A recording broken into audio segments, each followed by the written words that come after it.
अस्सलामुअलैकुम दोस्तों, आप देख रहे हैं रिलायबल वर्ल्ड और मैं हूं अंसर सियाल। दोस्तों, आज एक ऐसे आदमी की बात होगी जिसने अपनी 100 साल जिंदगी में दोनों मुल्कों से, वो पाकिस्तान हो या हिंदुस्तान हो, मोहब्बतें समेटी दोनों ममालिक में उसकी जो कदर थी उसने कभी उसमें कमी नहीं हुई और उसने दोनों ममालिक की अवाम के दिलों में घर किए रखा। मैं बात कर रहा हूँ ट्रेजिडी किंग दिलीप कुमार की, जिनका जो असल नाम था वो यूसुफ खान था। आज बात हम करेंगे कि उनका नाम दिलीप कुमार कैसे पड़ा, क्योंकि बाकी तो फिल्मों वगैरह पे तो पूरा मीडिया उनका बता रहा है कि किस तरह से वो आए, लेकिन हम बात करेंगे कि उनका नाम दिलीप कुमार कैसे पड़ा और उनका जो पाकिस्तान से एक रिश्ता था वो किस तरह का था। और हम ये भी देखेंगे कि उनके इमरान खान साहब से किस तरह के मरासिम थे और वो इमरान खान साहब के मुतालिक किस तरह की आरा रखते थे। तो दोस्तों, बात कुछ यूं है कि यूसुफ खान साहब और दिलीप कुमार ये पैदा हुए 11 दिसंबर 1922 को पिशावर में। और इनके जो वालिद थे उनका नाम था सरवर खान और वो फलों के एतबार से फलों का कारोबार करते थे, तो काफी जानी पहचानी शख्सियत थे। अब शुरू में तो दिलीप कुमार साहब भी वालिद साहब के साथ हाथ बटाते थे और इसी दौरान इनका एक दो मरतबा जो है कुछ छोटी मोटी बात पे वालिद साहब से तकरार हो गया, क्योंकि ये पढ़े लिखे भी थे और इंग्लिश भी बोलना कुछ जानते थे। तो इन्होंने वालिद साहब से जब इनकी थोड़ी बहुत तकरार हुई तो इन्होंने घर छोड़ा और अपना कैरियर बनाने के लिए पूना शहर चले गए। जब पूना शहर गए तो वहां पे, चूंकि तब अंग्रेज साम्राज्य था और वहां पे इन्होंने वहां पे जो कैंटीन थी, जो अंग्रेज फौज थी उसकी, बरतानवी फौज की जो कैंटीन थी, वहां पे असिस्टेंट का काम शुरू किया। इसके बाद इन्होंने वहां पे जो है एक काउंटर भी लगाया और वहां पे ये सैंडविच वगैरह बनाते थे, जो कि अंग्रेज फौज जो थी वो काफी इसको पसंद करती थी। उसके बाद हुआ यूं कि तहरीके आजादी जो है वो जन्म ले रही थी, तो इन्होंने उसकी सपोर्ट की और इनको फिर वहां से कैंटीन से निकाल दिया गया। ये फिर वापस आ गए, फिर वालिद साहब का जो है कारोबार में हाथ बटाने लगे और इनके एक दोस्त थे डॉक्टर मसानी, जो कि माहिर नफ्सियात थे, उनसे इनकी दोस्ती थी। तो ये किसी काम की गरज से रेलवे स्टेशन पे खड़े हुए थे, तो वहां पे वो आए और वो इनको ले गए एक और जगह पे, जहां पे जो द्यूका रानी थी, जो जिनका अपना एक बॉम्बे टेकेज के नाम से एक प्रोडक्शन सेंटर था वहां पे, और उनसे इन्होंने जो है दिलीप कुमार साहब को मिलवाया, यूसुफ खान साहब को जो है द्यूका रानी से मिलवाया, जो कि मालिक थी बॉम्बे टिकेज की, जो कि एक प्रोडक्शन हाउस था या आप यूं कह लें कि एक स्टूडियो था।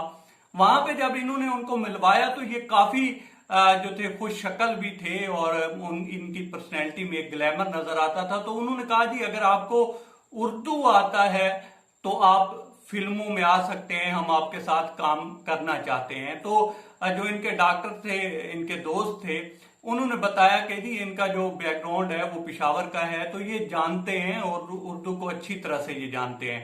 तो उन्होंने कहा जी फिर ठीक है। इब्तदा में तो इन्होंने हिचकिचाहट का इजहार भी किया और जब उन्होंने इनको सैलरी बताई 1250 रुपए, अब 1943 में 1250 रुपए बड़ी बात थी।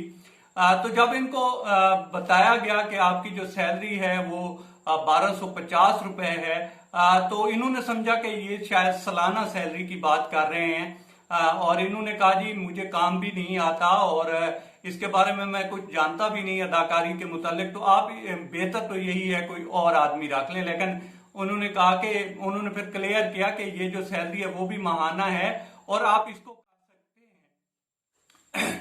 तो इन्होंने फिर इसी तरह से उसको फिर हामी भरी और फिर स्टार्ट किया इन्होंने। तो वहां से उनको लगा कि जो द्यूका रानी थी, उनको लगा कि इनका जो स्क्रीन के लिए वो एक अलग नाम होना चाहिए, जो जिनसे इनकी पहचान इनको मिल सके, इनकी पहचान हो सके। तो फिर उन्होंने इनको बुलवाया और इन्हें कहा कि जी हम आपको लॉन्च करना चाहते हैं अदाकार के तौर पर, तो आपका जो नाम है वो हम चेंज करना चाहते हैं।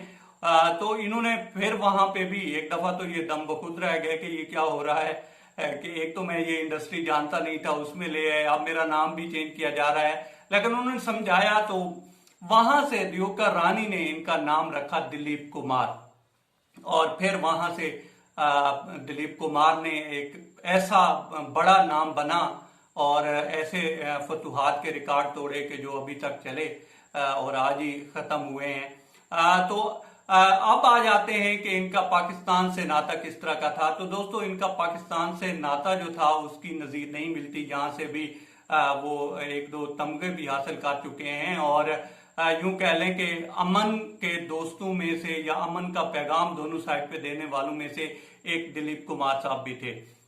अगर आप बात करें कि इमरान खान साहब से किस तरह का इनका नाता था, ताल्लुक था, तो आप ये वीडियो देखिए दोस्तों। ये मेरी राइट साइड पे चल रही है कि वो क्या कह रहे हैं इमरान खान साहब के बारे में, और फिर आगे बात होती है। मैं खुशनसीब थी वो मां जिसकी कोख से ऐसा बच्चा, इस कदर हसीन और इस कदर शुजाअत वाला लड़का बच्चा पैदा हुआ, जिसके इतने बुलंद इरादे हैं। और खुशनसीब है आप सब पाकिस्तान के रहने वाले, इमरान के एक शख्स है जो बॉलिंग करते करते, बैटिंग करते करते अपने आप को कहां से कहां ले आया है। इस ऊंची मंजिल पर इमरान साहब, हमारी दुआएं हैं कि अल्लाह ताला का करम आपके शामिल हाल हो। जी, तो दोस्तों देखा आपने। अच्छा, ये इमरान खान साहब के बहुत बड़े मद्दाह भी थे, और इमरान खान साहब भी इसके बहुत बड़े मद्दाह थे, और काफी सारे मौकाओं पे इन्होंने इमरान खान साहब की हेल्प भी की, और उसका आज इजहार भी किया है। आप ट्वीट देख रहे होंगे कि उनकी जो मौत है उसके ऊपर इमरान खान साहब ने किस तरह से ट्वीट किया है, और किस तरह से उस वक्त को याद किया है जब ये सपोर्ट कर रहे थे शौकत खानम को। तो दोस्तों, ये थी पूरी स्टोरी दिलीप कुमार साहब की, और दिलीप कुमार साहब ने जिस तरह से फतूहात के रिकॉर्ड तोड़े, और जिस तरह से उन्होंने अपनी 100 साला जिंदगी तकरीबन 100 के साथ लगभग उन्होंने ये जो जिंदगी गुजारी है, उसमें जिस तरह से उन्होंने अपने फतवात के झंडे गाड़े, उनकी नजीर मिलना मुश्किल है। तो अब तक इतना ही दोस्तों। आप दोस्तों से रिक्वेस्ट है कि आप हमारे चैनल का विजिट करें, और अगर आपको हमारे चैनल का कंटेंट पसंद आए तो इसे सब्सक्राइब करें। तामुन के लिए शुक्रिया दोस्तों। अल्लाह हाफिज।